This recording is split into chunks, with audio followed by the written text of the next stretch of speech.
Assalamualaikum warahmatullahi wabarakatuh, Salam. sahabat Mega Wisata yang kami muliakan. Kembali bersama saya Bang Bangun Lubis dalam Mega Wisata Podcast. Kali ini kita bersama Ustadz Abu Hamzah. Kali ini kita akan membahas umroh di bulan Ramadan bersama Ustadz Abu Hamzah. Dan tentunya beliau akan menjelaskan kepada kita apa keuntungan daripada umroh di bulan Ramadan. Untuk itu kita bertanya kepada beliau sejauh mana keuntungan yang bisa diperoleh oleh jamaah seandainya berangkat di bulan Ramadan nanti. Assalamualaikum Ustaz. Waalaikumsalam warahmatullahi wabarakatuh. Ya, apa sih keuntungan umroh di bulan Ramadan ketimbang umroh di waktu-waktu hari biasa? Alhamdulillahirabbil alamin wassalatu wassalamu ala asrofil mursalin wa ala alihi washabihi. Kalau kita melihat ya dari hadis-hadis Rasulullah Shallallahu alaihi wasallam, ya jelas umroh di bulan Ramadan dengan di luar Ramadan ada perbedaan ya. Rasulullah Shallallahu alaihi wasallam sabda, "Fa inna umratan fi Ramadan taqdi hajatan ma'in." Jadi Rasulullah SAW mengatakan bahwasannya sesungguhnya umroh di bulan Ramadan itu seperti haji bersama Rasulullah. Artinya ada keutamaan lebih ya. Di samping ketika kita umroh jelas akan menghapuskan dosa. Dan kalau umroh kita mabrur, ganjarannya adalah surga. Alhamdulillah. Jadi itu perbedaan. Apalagi kalau kita umroh bulan Ramadan, banyak amalia-amalia yang dilakukan di bulan Ramadan. Karena Ramadan itu dalam hadis ada 3 bentuknya. Man shoma Ramadhana imanan wahtisaban ghufira lahu ma taqaddama min dzambi. Barang siapa yang berpuasa di bulan Ramadan dengan iman dan penuh harap, dia diampuni dosa-dosa yang telah lalu. Man qama Ramadhana imanan wahtisaban ghufira lahu ma taqaddama min dzambi. Barang siapa yang mendirikan, artinya di samping puasa, ibadah-ibadah yang lain, termasuklah ibadah umroh. Maka dia akan diampuni dosa-dosa yang terlalu. Dalam hadis yang lain Rasulullah mengatakan, "Man qama lailatal qadri imanan wahtisaban ghufira lahu ma taqaddama min dzambi." Artinya barang siapa yang mencari malam Lailatul Qadar, ya, mendirikan malam Lailatul Qadar, artinya dia beribadah di 10 hari terakhir itu, maka dengan penuh iman dan penuh harap dia akan diampuni dosa-dosa yang terlalu. Nah, mungkin kalau kita ibadah umroh di bulan Ramadan, terutama di hari-hari terakhir, ya, kita berusaha berburu mencari Lailatul Qadar. Masya Allah. Terutama di Tanah Haram. Tanah Haram. Imah kita itikaf di Masjid Nabawi atau kita itikaf di Masjidil Haram Makkah. Lalu Ustadz tadi mengatakan ada keutamaan dan kemudian berburu malam Lailatul Qadar. Apa perisai yang memungkinkan untuk kita bisa memperoleh Lailatul Qadar tersebut? Rasulullah SAW mengatakan, "Man qama lailatal qadri imanan wahtisaban, ghufira lahu ma taqaddama min dzambi." Barang siapa yang mendirikan, artinya dia beribadah, mencari malam-malam itu. Yang dia kan punya faedah. Ya. Lebih baik dari 1000 bulan, Pak, pahalanya kan. Di dalam Al-Quran disebutkan seperti itu. Nah, bagaimana kiat-kiat kita akan mendapatkan? Salah satunya kiatnya kita iktikaf. Kan ada sunnah Rasulullah menyuruh kita iktikaf. Ya, betul. Ya, ada hadis mengatakan iktikaf di 3 masjid, yaitu Masjidil Haram Mekah, Madinah, dan Aqsa. Jadi pendapat jumhur ulama di semua masjid boleh, ya. Yang penting masjid itu disebut masjid jami, yang di situ ada sholat Jumat. Kapan iktikaf itu dimulai? Itu dimulai pada pagi pertama tanggal 21 Ramadan. Malam ganjil ya. Iya, jadi malam ganjil itu kita sudah mulai masuk. Sana iktikaf berdiam diri di masjid sampai 1 Idul Fitri. Disitulah kita mencari. Kita tidak mengetahui kapan Lailatul Qadar itu Iya. datang. Tapi kebanyakan penjelasan para ulama di 10 hari terakhir. Mhm. Ya, artinya kita berburu apa? Agar kita bisa dihitung beribadah seperti 1000 bulan atau 83 Mhm. tahun beribadah. Inilah yang dilebihkan kepada umat Rasulullah Shallallahu Mhm. Alaihi Wasallam. Iya. Ya, kan umat Rasulullah umurnya tidak lebih dari 60 sampai 60, 70. 70.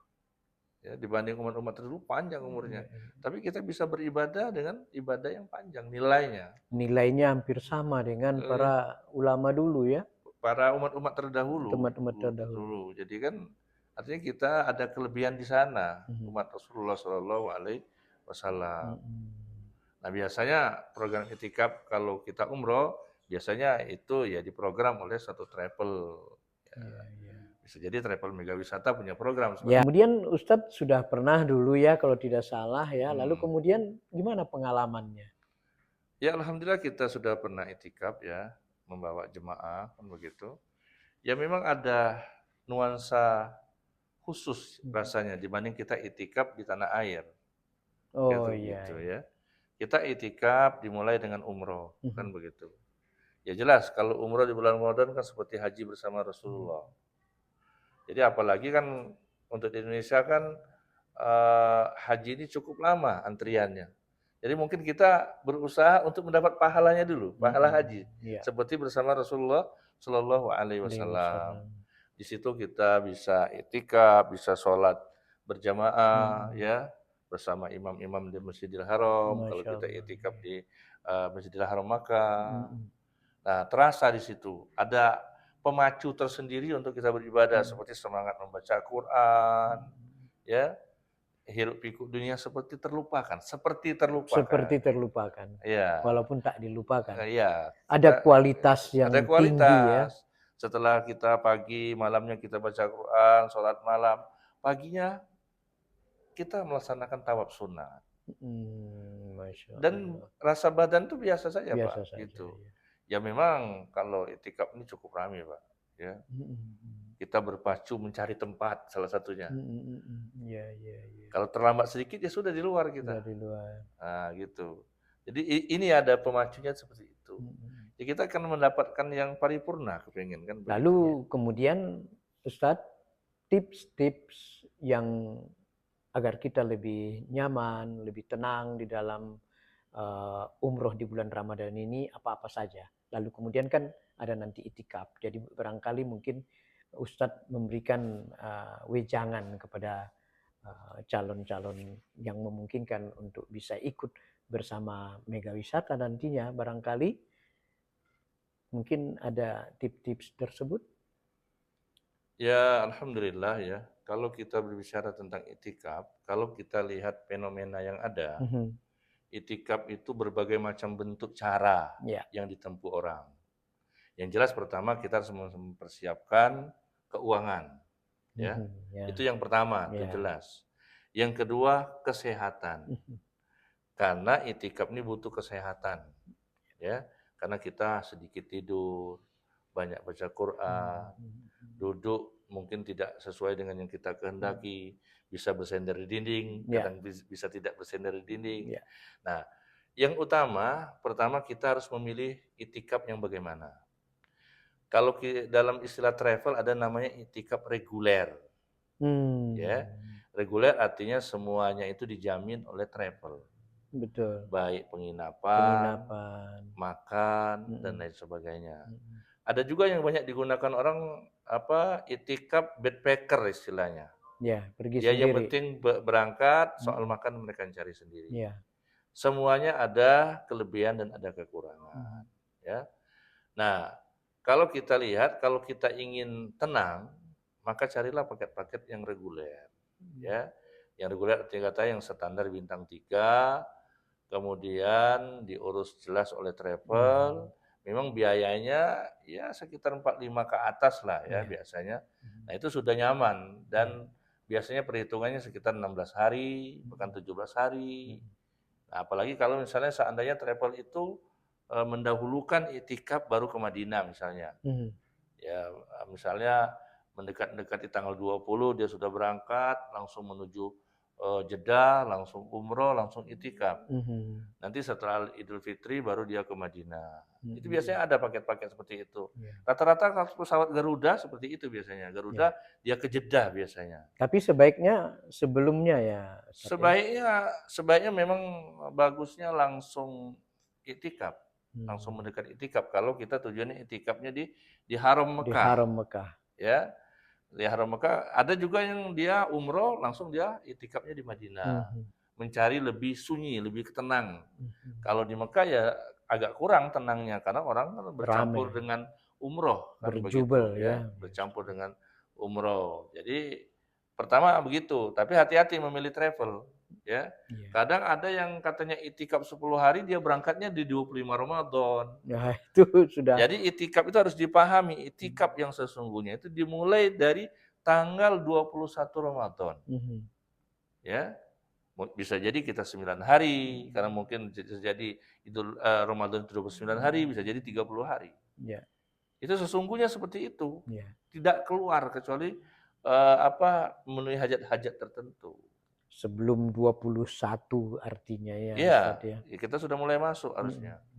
Jadi tanggal 21 pagi itu Ramadan, malam Sudah malam 21 itu kita pagi sudah masuk. sudah masuk ke sana ya. Ya. Alhamdulillah, Ustadz, seperti apa yang dikemukakan oleh Ustadz, persis juga program paket yang dilakukan oleh Mega Wisata. Alhamdulillah. Iya, alhamdulillah. Karena program Mega Wisata selama 16 hari umroh dan umroh itikaf via paketnya yang akan berangkat tidak di tanggal 20 tetapi tanggal 18 Ramadan. Iya. Jadi sampai pada hari itu juga berarti kita besoknya sudah bisa mulai masuk ke Masjidil Haram. Kita ikut dengan Garuda. Jadi dari sini ke Jeddah. Dari Jeddah nanti langsung ke Mekah, ke umroh. Dan kemudian kita juga ini adalah paket hemat juga adalah untuk di bulan Ramadan hemat dan terjangkau. Kenapa? Biayanya hanya sekitar 48 juta Ustadz. Sudah include semuanya. Berarti kan di atas 45 tadi. Nah, betul. Di atas 45 ini 48 juta free tahalul. Oh, ya, ini satu hal yang tentunya. Jadi kita umroh itikaf ini menjemput Lailatul Qadar di Masjid Haram. Itu saja barangkali yang dapat kami sampaikan. Terima kasih Ustadz sudah bergabung bersama Mega Wisata Podcast. Assalamualaikum warahmatullahi wabarakatuh.